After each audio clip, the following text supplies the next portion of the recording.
नमस्कार दोस्तों, मैं सुभाष गुप्ता आप सभी का बहुत बहुत स्वागत करता हूं अपने यूट्यूब चैनल स्टडी 95 भारत पर। जो आज की वीडियो है यह बहुत ही इंपॉर्टेंट वीडियो है। इसमें हम आपको बताएंगे कि चैप्टर 3 में दो चर वाले रैखिक समीकरण युग्म क्या होते हैं, कैसे इनको हल किया जाता है, कौन कौन सी हल करने की इनकी विधियाँ हैं, कैसे इसको लिखते हैं, इन सभी के बारे में चर्चा करेंगे। चलिए शुरू करते हैं आज की वीडियो को। तो चैप्टर 3 आपका दो चर वाले रैखिक समीकरण युग्म है। अब इसमें बात कर लेते हैं सबसे पहले कि चर क्या होता है और अचर क्या होता है। जो चर राशि होती है क्या होती है और जो अचर राशि होती है वह क्या होती है। तो सबसे पहले जानेंगे चर राशि क्या होती है। चर राशि आपने 9th में पढ़ा होगा। चर राशि वे राशियाँ होती हैं जिनका मान बदलता रहता है, वे आपकी चर राशियाँ हो जाती हैं जिनका मान बदलता रहता है। जैसे कि आपका एक्स वाई जेड, एग्जाम्पल के तौर पर लिखें, ये आपका हो जाएगा एक्स, कोई भी गिनती लिख कोई भी इंग्लिश का वर्ड लिख सकते हैं, x y z, p q r कुछ भी लिख सकते हैं, ETC या आदि, ये आपका चर राशि हो जाएगा। अब बात कर लेते हैं अचर की। तो अचर में जस्ट इसका उल्टा कर देते हैं, अचर में जस्ट इसका उल्टा कर देते हैं। जैसे कि अचर राशि वे राशियाँ होती हैं जिनका मान नहीं बदलता है, ये आपकी अचर राशियाँ हो जाती हैं। जैसे एग्जाम्पल की बात करें, कोई भी नंबर लेते हैं, नंबर कुछ भी ले लेते हैं, 5, 10, 11, कुछ भी, आगे 15 ले लेते हैं। तो दो चर वाले रैखिक समीकरण में चर तो हमने समझ लिया, अचर भी समझ लिया। अब इसमें देखते हैं कि समीकरण क्या होता है। समीकरण क्या होते हैं? समीकरण का मतलब ये होता है कि जैसे दो पक्ष आपके हों, एक आपका बायां पक्ष हो, एक आपका दायां पक्ष हो। यदि इसमें दो पक्ष हैं तो वह आपका समीकरण कहलाता है। जैसे कि आप कोई संख्या लिखते हैं और उस संख्या में क्या करते हैं, बराबर 0 कर देते हैं। कहने का मतलब जो उसका मान आएगा, जोड़ या घटाव करके या गुणा करके उसका मान कभी कभी 0 आता है, कभी 2 आता है, कभी 4 आता है, कभी 6 आएगा। जो भी उसके सामने लिखा होगा उसका मान वही होगा, तो आपका समीकरण हो जाता है। अब बात करते हैं कि रैखिक समीकरण युग्म की। तो रैखिक समीकरण युग्म कहने का मतलब जो अभी तक हम चर राशि पढ़ रहे थे, तो जो चर राशि होगी उसकी जो घात होगी, चर राशि की घात आपकी एक रहेगी हमेशा, तो ये आपका रैखिक समीकरण होगा, रैखिक समीकरण होगा। जैसे मान लेते हैं आपका x लिख दिया जाए, ये तो एक चर होगा। अब इसमें लिखा गया दो चर वाले रैखिक समीकरण युग्म, इसका मतलब एक चर और लिख लेते हैं y। तो अब तो ये दो चर हो गए। अब करना क्या है, इसको समीकरण बनाना है। समीकरण बनाने के लिए बराबर का चिन्ह बनाते हैं और यहाँ पे हम कुछ भी लिख देते हैं, x + y = 5।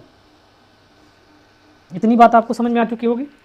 दो वेरिएबल हमने लिखा, दो चर को लिखा, एक पहला चर आपका x था और दूसरा चर आपका y था। इसको किसी चिन्ह के साथ जोड़ देते हैं, प्लस या माइनस।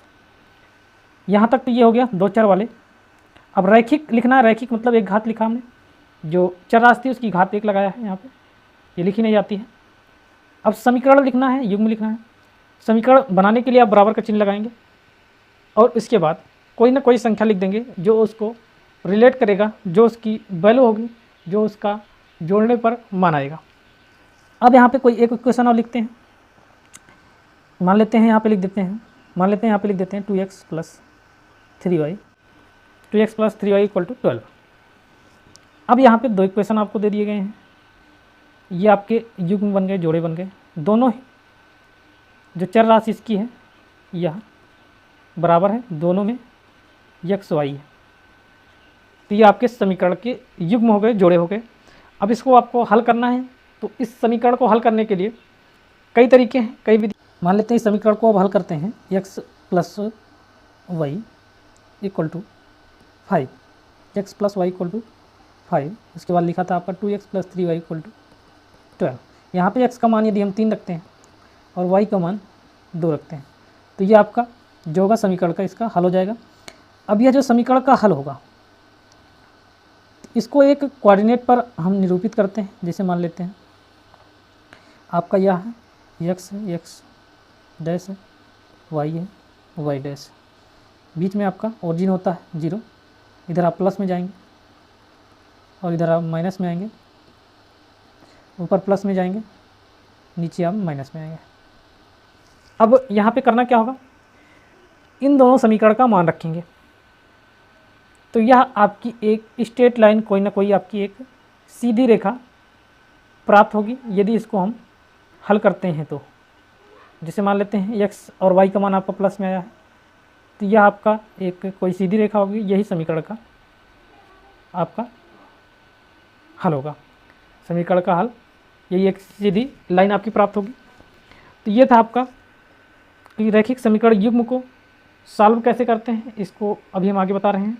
कितने तरीके हैं, आप कैसे इसको सॉल्व करेंगे। तो जो यहाँ से निकल के ये आता है कि किसी भी समीकरण का जो प्रत्येक हल होता है उसको निरूपित करने वाली रेखा पर स्थित एक बिंदु होता है जहाँ पर इसको निरूपित कर सकते हैं। आगे देखते हैं कि मान लेते हैं दो रेखाएं आपको दे दी जाएं, दो रेखाएं जो दी जाएं उसमें दो वेरिएबल हों, दो चर राशियाँ हों। पहली चर राशि आपकी x हो और दूसरी चर राशि आपकी y हो। जो समीकरण है आपका, समीकरण को लिखने का जो मानक रूप होता है वह यह होता है कि ax plus by equal to c। ax plus by equal to c। अब यहाँ पे दो समीकरण दिए गए हैं, इसका मतलब क्या होगा, इन दोनों समीकरण को अलग अलग हमें मानना है। अलग अलग मानने के लिए क्या करेंगे, जो कांस्टेंट होगा, जो a1 होगा, a2 होगा, इसकी कुछ ना कुछ वैल्यू होगी। कहने का मतलब जो a होगा, b होगा और जो c होगा, ये तीनों आपके कांस्टेंट होंगे। इसको लिख सकते हैं किसी और प्रकार से। जो c है इसको थोड़ा सा इधर लेके आते हैं, तो ये बराबर करके a प्लस बी करके इक्वल टू सी करके जीरो कर सकते हैं। यहाँ से ax plus b y plus c equal to zero. अब यहाँ पे दो समीकरण में लिखना है, तो इसको a1 मान लेते हैं, इसको b1 और इसको c1। दूसरा लिखेंगे तो a2x plus b2y plus c2 equal to zero. अब इन दोनों समीकरण में कंडीशन लगाना है। कौन सी कंडीशन लगाना है, ये आपकी रेखाएं प्रतिच्छेद कर रही हैं।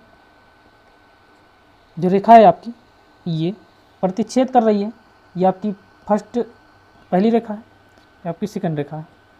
ये दोनों एक दूसरे को किसी न किसी बिंदु पर काट रही हैं, तो ये आपकी प्रतिच्छेद रेखाएं हो जाएंगी।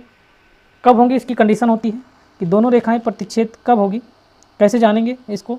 तो यहाँ पे कंडीशन ये आती है कि a1 बटे a2 बराबर b1 बटे b2, ये इसके बराबर नहीं होगा।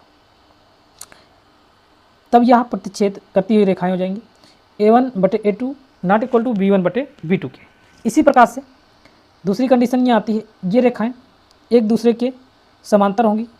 कब होंगी, अब इसमें कंडीशन ये आएगी कि तीनों जो वैल्यू होगी कांस्टेंट की, a1 बटे a2 बराबर b1 बटे b2 बराबर c1 बटे c2, तीनों की जो वैल्यू होगी ये आपकी रेखाएं बराबर होंगी या नहीं होगी। तो इसमें से दो तो बराबर होगा, लेकिन तीसरी गिनती आपकी बराबर नहीं होगी। जो c1 और c2 है इसका मान बराबर नहीं होगा, तो ये आपकी समांतर हो जाएंगी। इसको लिख लेते हैं, ये समांतर। और इसके बाद ये आपका संपाती है। संपाती के कहने का मतलब एक के ऊपर एक, एक के ऊपर एक होगा तो क्या होगा, सभी आपके बराबर होंगे।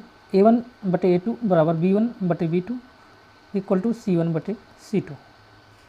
तीनों यदि आपके बराबर हैं, कहने का मतलब जो गिनती है a1 बटे a2 का रेशियो b1 बटे b2 के रेशियो के बराबर और b1 बटे b2 का रेशियो c1 बटे c2 के बराबर होगा, तो यह आपका संपाती रेखाएं होंगी। संपाती रेखाएं और समांतर रेखाएं और फिर प्रतिच्छेद रेखाएं, ये तीन रेखाएं आपकी होंगी। जो भी आपके समीकरण होंगे इसमें से इसको निकाला जाएगा कि ये जो रेखाएं आपकी दी गई हैं क्या प्रतिच्छेद कर रही हैं या समांतर हैं या फिर संपाती हैं। अब बात करते हैं इन समीकरण को हल कैसे करते हैं।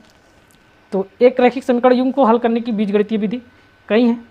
पहली विधि देखते हैं क्या है इसमें। पहली आपकी ग्राफीय विधि है और दूसरा आपका प्रतिस्थापन विधि है, तीसरा आपका विलोपन विधि है और चौथा आपका वज्र गुणनखंड विधि है। ये कुल मिला के आपके पास चार विधियाँ हैं। पहली विधि आपकी ग्राफीय विधि होगी, दूसरी प्रतिस्थापन, तीसरी विलोपन और चौथी वज्र गुणनखंड। अब ग्राफीय विधि में कैसे हल करते हैं, कोई आपका समीकरण दिया होगा a1x plus b1y plus c1 equal to zero. दूसरा आपका दिया होगा a2x plus b2y plus c2 equal to zero. अब इनको हल करना है। हल करने के लिए करेंगे क्या, एक ग्राफ बनाएंगे, उस ग्राफ के माध्यम से इसको हल करेंगे, यहाँ पे x हो जाएगा x डैश और यहाँ पे y डैश, कोऑर्डिनेट यहाँ पे मूल बिंदु होगा 0 ओरिजिन। तो इसके माध्यम से आप ग्राफ पेपर के माध्यम से हल करेंगे। एक्सरसाइज जो भी आएगी इसको हल करने का जो तरीका है इसमें हम बताएंगे आपको कैसे हल किया जाएगा। अगला आपका प्रतिस्थापन विधि है। प्रतिस्थापन में क्या करते हैं, किसी एक समीकरण से, जैसे कि इसी समीकरण में थोड़ा सा समझ लेते हैं। जो आपका पहला समीकरण है इसमें से हम x की वैल्यू निकाल लेते हैं, x बराबर कुछ निकाल लेंगे, उसको ले जाके दूसरे समीकरण में रख देते हैं। तो यहाँ पे मान रखना है एक चर का दूसरे इक्वेशन में, वहाँ से इसको हल करते हैं। और जो अगली विधि आपकी है विलोपन विधि, इसमें हम किसी एक चर को समाप्त कर देते हैं, एक चर को जोड़ या घटाव से घटाव करके समाप्त कर देते हैं और एक चर आपका बचता है तो वहीं से मान निकाल लेते हैं और वही आपका हल हो जाता है। अब आगे देखते हैं वज्रगुणनखंड। तो वज्रगुणनखंड में क्या करते हैं, इसको थोड़ा सा समझना होगा। जैसे कि दो इक्वेशन आपका दिया है a1x b2y plus a1x b1y plus c1 equal to 0, a2x plus b2y plus c2 equal to 0। अब इसमें वज्रगुणनखंड कहने का मतलब तिरछा गुणा करते हैं। जैसे x हमें लिखना होगा तो b2 c2 को गुणा करते हैं, b2 c1 को गुणा करते हैं और बटे में लिखते हैं। जो भी इसका प्रोसेस है आगे कॉन्सेप्ट में हम बता देंगे कि कैसे इस क्वेश्चन को हल किया जाएगा। ये तो इसमें ये बताया जा रहा था कि कौन कौन सी विधि है, इसको कैसे शॉर्टकट तरीके से कैसे हल किया जाएगा। तो जो भी तरीका आएगा आपको बताएंगे आगे की वीडियो में। ये थी आपकी वीडियो, ऐसे वीडियो लेकर फिर मिलेंगे, तब तक के लिए जय हिंद जय भारत।